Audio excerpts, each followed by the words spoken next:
Bonjour. Aujourd'hui, je vais vous parler du réchauffement. Donc en fait, on voit qu'on a aujourd'hui, parce qu'on n'a pas pris les mesures, parce qu'on n'a pas déjà engagé la transition énergétique. Vous êtes habitués, je pense, à notre minute réchauffement. Dans chaque journal télévisé, avec à chaque fois un intervenant nous disant que cette température élevée que nous supportons est une chose complètement nouvelle. Évidemment, je crois que nous allons vers un cycle de réchauffement, mais cela ne date pas d'hier et cela ne date pas de notre ère industrielle. C'est faux. Je vais vous emmener aujourd'hui dans le Sahara libyen, dans les déserts de l'Akakus et du Messac, où j'ai fait des reportages sur les trésors archéologiques de l'Akakus et du Messac. Ces reportages ont été faits avec l'autorisation des autorités libyennes du moment, c'est-à-dire du gouvernement du colonel Kadhafi. Le désert du Messac, une des zones les plus arides du monde, se compose d'un ensemble de rocs fracassés. Difficile d'accès, les moyens de locomotion modernes se heurtent à des fragments de rochers chauffés à blanc qui mettent à mal très rapidement n'importe quelle pneumatique.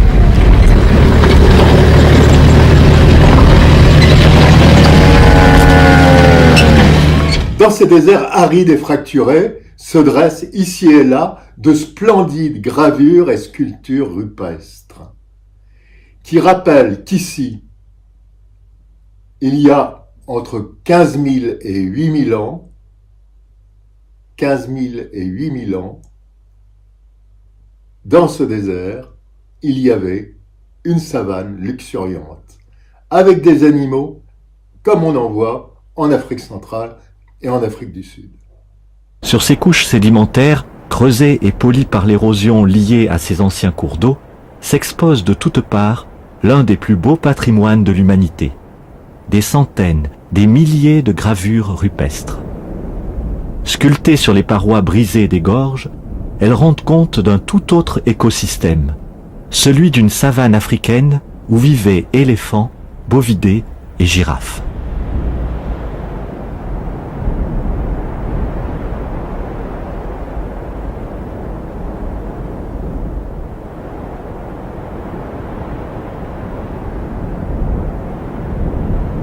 Parce que maintenant, ici, si tu grattes un trou, hein, un mètre comme ça, tu trouves de l'eau dedans. Bon. Un mètre. 1 mètre? 1 mètre. Mais il n'y a pas de cailloux au dessous. T'as vu? Ah ouais. Et si tu as soif, il faut que tu prends un grand trou. Tu trouves de l'eau. Ici, là. Ah bon? Hein. Le Messac a connu 2 longues périodes humides. Pendant la deuxième phase, des pluies annuelles régulières ont alimenté de nombreux cours d'eau, lacs et marécages. Une savane est apparue, favorable à la grande faune tropicale. Chasseurs et pasteurs ont gravé sur la pierre les images d'une vie matérielle et psychique dont l'art rupestre du Messac nous renvoie un écho bien lointain à travers le temps.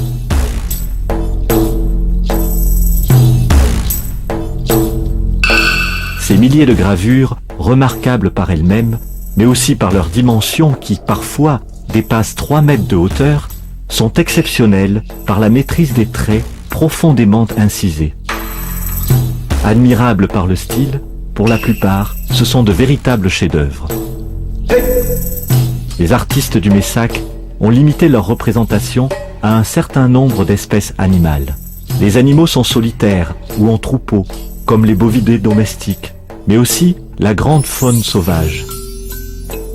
La figuration d'une espèce animale en troupeau permet de mettre l'accent sur différents points, comme l'abondance ou le mode de déplacement d'une espèce.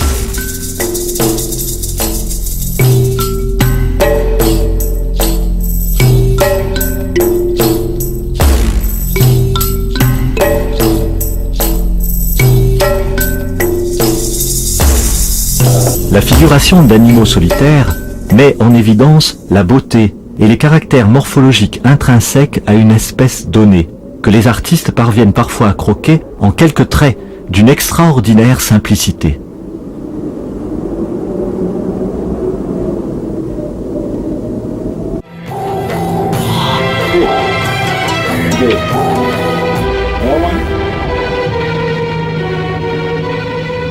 Les activités de chasse font l'objet de scènes complexes et d'un dynamisme remarquable, et nous apportent de précieux renseignements sur l'habillement, les parures, l'armement et les techniques pratiquées par ces hommes préhistoriques. Un affrontement de cerfs gravé dans le wadi. Admirable pour son trait et particulièrement impressionnant par sa complexité, car l'artiste a travaillé sur plusieurs plans. Il nous livre une œuvre à plusieurs dimensions. Ça, et ça, et ça. C'est ainsi que la bande sahélienne se créa, poussant les pasteurs arabes vers le sud, pour qu'ils puissent faire manger leurs troupeaux. Ceux-ci, par ailleurs, plus tard, beaucoup plus tard, islamisèrent les populations locales. Le dernier puits avant la Cacus.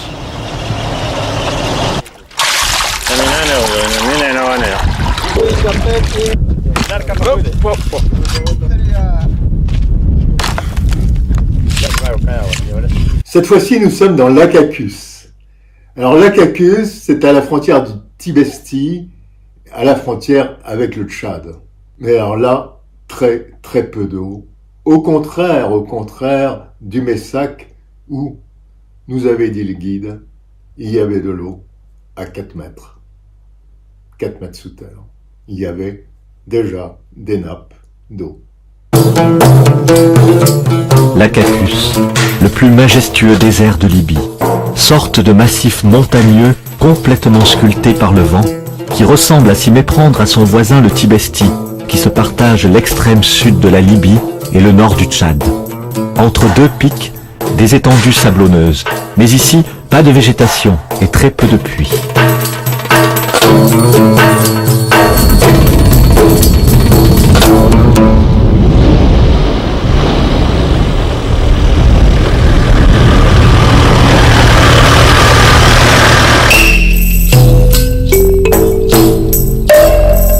Dans la région, nombre de surfaces rocheuses, faces de gros blocs, affleurements, parois d'abris sous roches, attestent la présence, dès le néolithique ancien, de semi-nomades qui parcouraient l'ensemble de ces vastes territoires, à la fois terrains de chasse et de récolte, dans des milieux alors relativement humides et riches de production naturelle.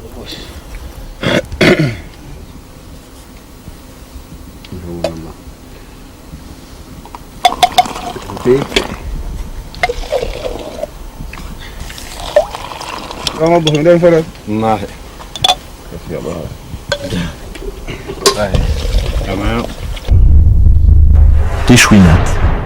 Tout au fond de la grotte, on devine d'abord avec peine quelques silhouettes de peinture rouge. Et puis l'œil s'acclimate à ce changement brusque de luminosité.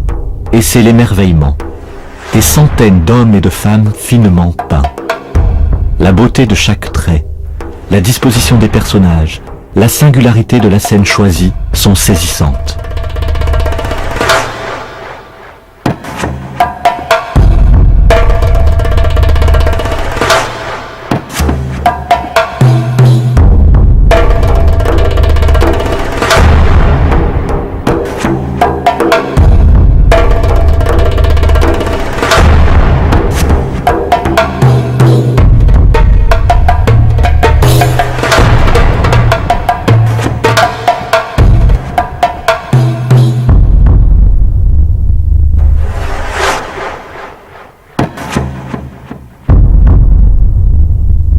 Certains échantillons de cette peinture millénaire, si étonnamment résistante, ont été analysés en laboratoire.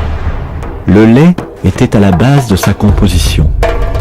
Grâce à cette découverte, on a pu dater par la méthode du carbone 14 certaines œuvres qui remontent au 7e millénaire avant Jésus-Christ.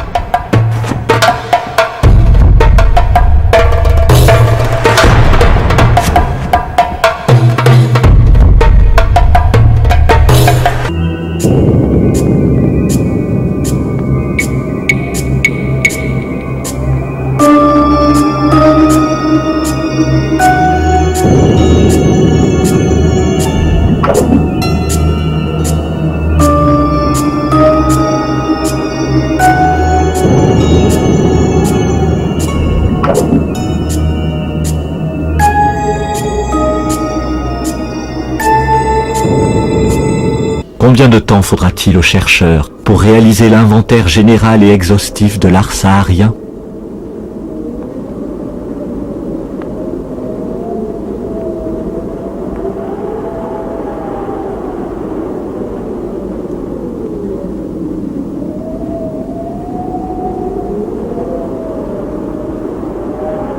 Alors oui, la Terre se réchauffe, certes, mais ça fait des milliers d'années qu'elle se réchauffe. Bon, j'espère que vous avez aimé ce récit. À bientôt sur ma chaîne. N'oubliez pas le pouce et, c'est très très important, partagez.